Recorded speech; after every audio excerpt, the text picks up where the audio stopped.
Namaste and welcome to this exciting episode of Psychology Debunking Mythology। ये तो होना ही था। ट्रंप ने साउथ अफ्रीका को का भी हुआ जब उन्होंने बॉयकॉट किया और साउथ अफ्रीकन प्रेसिडेंट ये सब व्हाइट हाउस से शुरू हुआ था। ओवल ऑफिस में तो रामाफोसा गए थे, ट्रंप ने उनको बेइज्जत किया। G20 हुआ साउथ अफ्रीका में और ट्रंप ने बॉयकॉट किया। इलॉन मस्क इसके बहुत पीछे है, उसके वो बिजनेस डील्स हैं। सो द स्टारलिंक को साउथ अफ्रीका ने अलाउ नहीं किया। इसके लिए एलन मस्क ने बोला कि वाइट फार्मर्स के साथ बहुत ज़्यादा उनके प्रति शोषण हो रहा है, जबकि टोटली फैक्चुअल नहीं है। White farmers control 60% of the land, farming land in south Africa, और गवर्नमेंट उनको प्रोटेक्शन देती है from the blacks. In fact shootings हुई हैं गवर्नमेंट ट्रूप्स की, जहाँ पे ब्लैक्स ऑन ब्लैक्स उनको मारा गया ताकि वो फार्म में न घुसे। उल्टा ही हुआ। साउथ अफ्रीका के जो लैंड रिफॉर्म से अभी ब्लैक्स को भी लैंड ओनरशिप दी जा रही है इन बिग स्केल।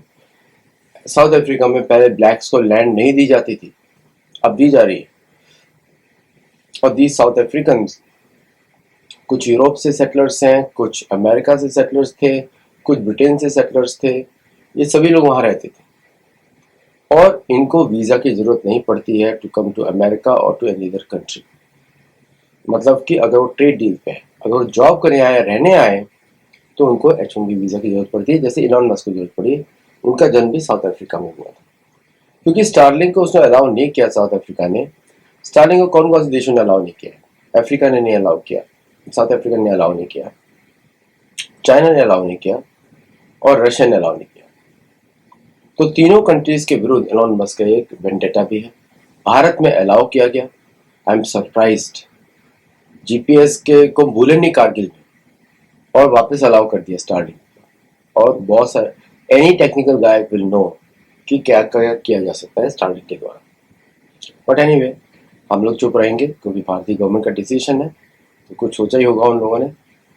लेकिन मेरे को तो टेक्निकल प्रॉब्लम है, जैसे मुझे social media, American social media से प्रॉब्लम है जो भारत में ऑपरेट करता है, तो उसमें भी प्रॉब्लम है। और प्लस GPS तो सबको मालूम ही है। इन सब विषयों पे मैं पहले बहुत बार बोल चुका हूँ, तो इस पर वापस टच नहीं करूँगा। तो अब साउथ अफ्रीका पे जब के साथ जानबूझ के इलॉन मस्क की वजह से पंगा लिया, तो साउथ अफ्रीका को US ने बॉयकॉट किया और रामाफोसा ने बोला नो ट्रम्प नो प्रॉब्लम। अब ये बात वहां पे रुकने वाली नहीं थी।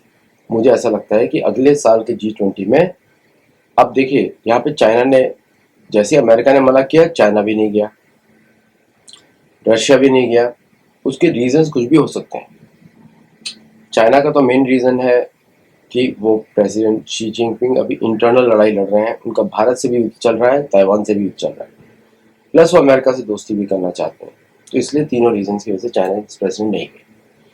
रशियन प्रेसिडेंट के लिए सिक्योरिटी इशू है साउथ अफ्रीका में, तो इसलिए रशियन प्रेसिडेंट नहीं गए, क्योंकि बहुत बड़ा एयर ट्रैवल करना पड़ता है। That is a very long for the US Russian arm forces to sustain.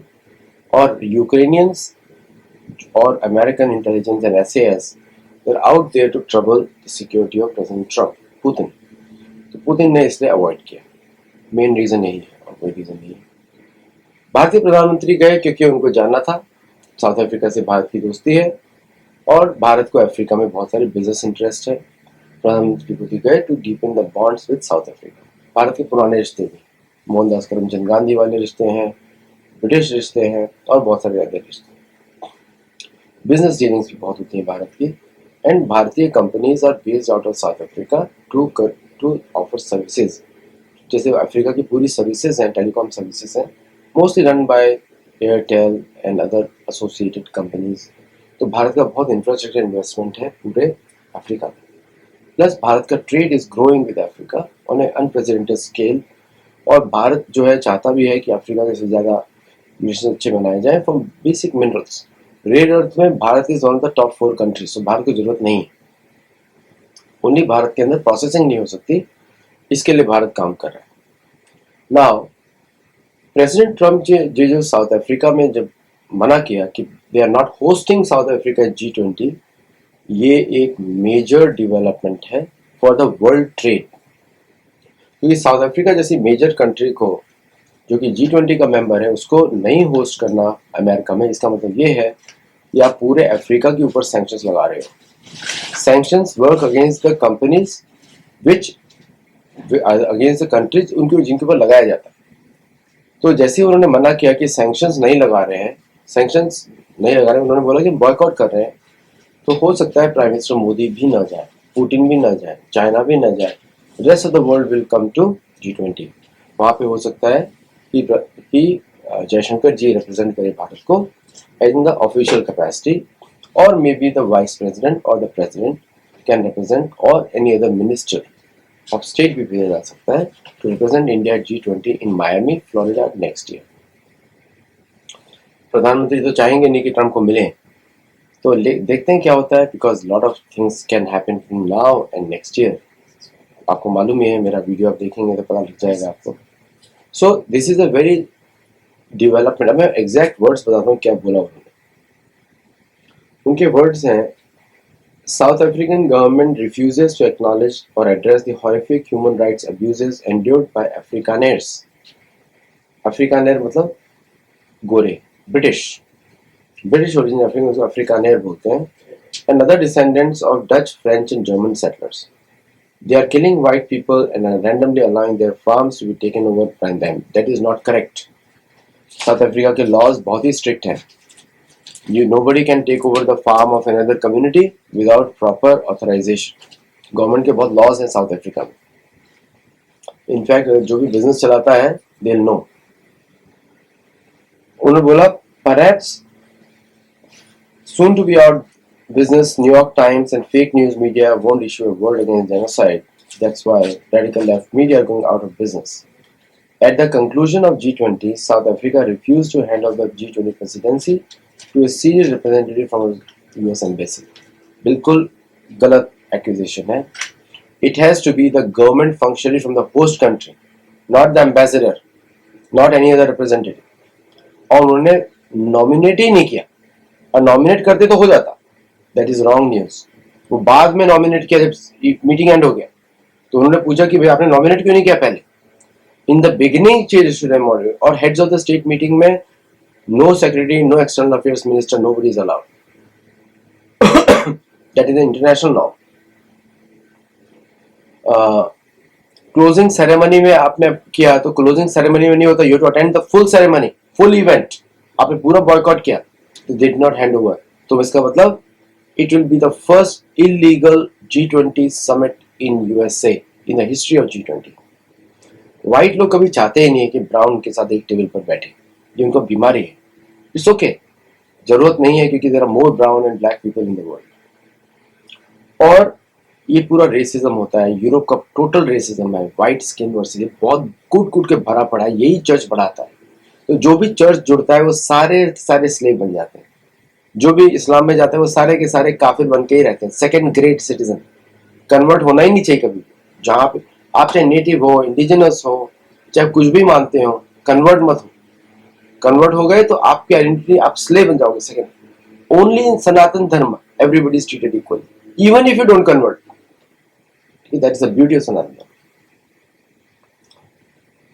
तो एट माई डायरेक्शन जो बोलते हैं, South Africa will not be receiving an invitation to the 2026 G20 which will be hosted in the great city of Miami, Florida next year। और बाद में और भी बेइज्जत करते हैं। South Africa has demonstrated to the world they are not a country worthy of membership anywhere, and we are going to stop all payments and subsidies to them effective immediately। Thank you for your attention। ये वही हो गया dead economy वाला, भारत के लिए क्या था, और साउथ अफ्रीका के लिए इस तरह वो बात कर रहे हैं, विच इज वेरी इंसल्टिंग। फिर ब्रिक्स में भी इफेक्ट पड़ेगा। It will affect the US investments in Africa. South Africa is one of the richest country, is the richest country of Africa, is the biggest country of, one of the biggest countries, land wise नहीं है, but in terms of population one of the biggest countries of Africa, and it is a major leader of Africa for Africa one. तो ये जो insult किया इन्होंने south Africa का, it will have great ramification. जैसे आज मैं आपको और भी बताऊं कि 2 नेशनल गार्ड्स की 3 की हत्या कर दी गई, 2 की हत्या कर दी गई, कंफर्म डेथ है। तो अमेरिका में इमरजेंसी का माहौल है इन वाशिंगटन डीसी। एक वेस्ट वर्जीनिया से था, my favourite state West Virginia, तो वहाँ से था। और इससे दुखद घटना है क्योंकि और अभी 500 और लाए गए हैं, तो दे टर्निंग जो एक तरीके बैटल फील्ड क्रिएट किया। जो काम पुलिस का होना चाहिए वो नेशनल गार्ड का। नेशनल गार्ड इमरजेंसी में अप्लाई किया जाता है अमेरिका में। National guard is like army reserves of India. तो मिलिट्री पुलिस भी बोल सकते हैं, army reserve. Military police only military jurisdiction में रहती है भारत में, but this is like a reserve forces, CRPF या इस तरह की फोर्सेस हैं नेशनल गार्ड। मैं पैरा मिलिट्री माना जाता है। So this is the state of Africa, South Africa, and what is happening in US. तो US का फॉरेन पॉलिसी, एक और चीज समझ में आई है कि पिछले एक साल में the over 90% of GDP growth of America was seen through AI investments, GPUs and data centers. तो अमेरिकन इकोनॉमी में बेसिक कंज्यूमर्स तो एकदम कोलैप्स कर गए, कोई खरीदारी नहीं है।